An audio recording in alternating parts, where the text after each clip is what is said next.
I wanted to meet with you today specifically so that we could discuss any difficulties you might be facing and also share with you the new direction that the fight against terrorism should take.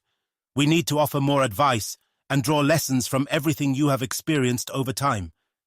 I have always said that when you are on a motorcycle or in a vehicle, you can easily forget and keep driving. But when you're driving, you are constantly in ambushes. Sometimes you need to walk because the enemy rarely comes by motorcycle.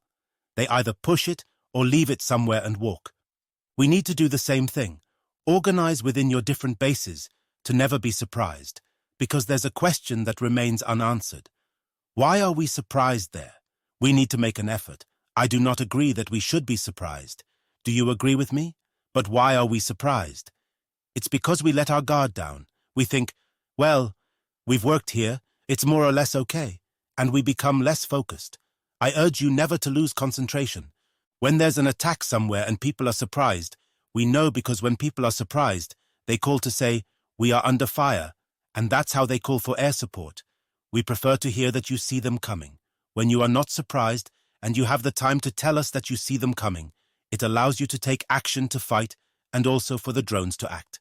I can assure you that today we have more than 20 combat drones in Burkina Faso, so there's no reason for you to be surprised. When we say combat drones, they are there to support, and generally they are just waiting for a signal to say, we see them coming.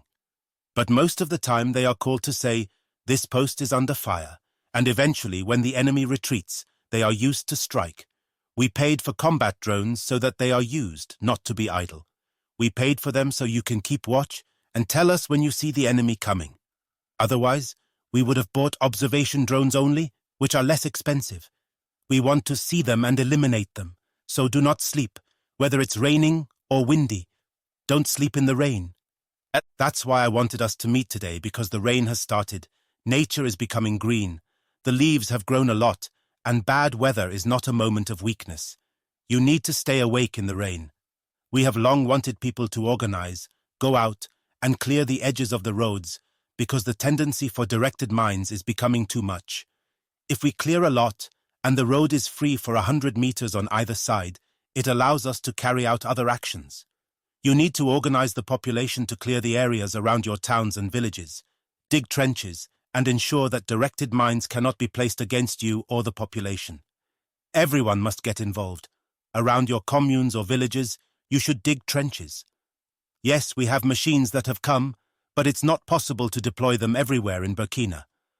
We don't have 1 million machines, but everyone should start at home. Every day, drones are permanently stationed in specific positions, waiting until we say, we see them coming here. But rarely do people manage to do that. Each time, we are under fire. We cannot always be under fire. We must see them coming. Promise me right now that you will never again be surprised. We did not pay for combat drones for them to be idle. We paid for them so you can be alert and tell us, we see them coming. Otherwise, we would have only bought less expensive observation drones.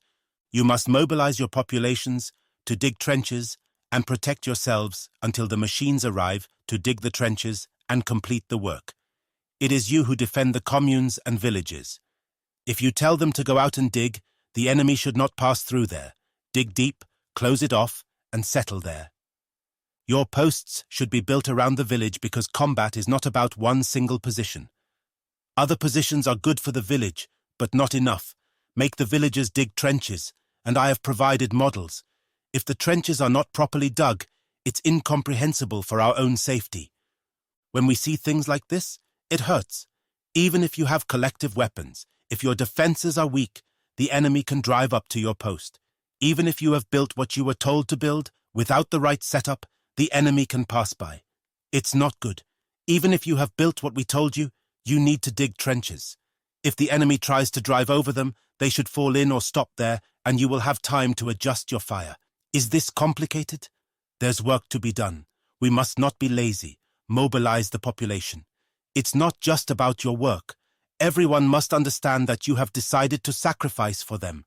When you ask them to go out and work, they must go. The other day there was an attack. I followed it and tried to understand what happened. People were surprised. When you have collective defense, you should never be surprised. You should see the enemy and be prepared to confront them. Whenever there was an attack, I told the pilots to film and show me if they had built the posts and dug the trenches. There was not much done. So, we will force you to do it, and you will.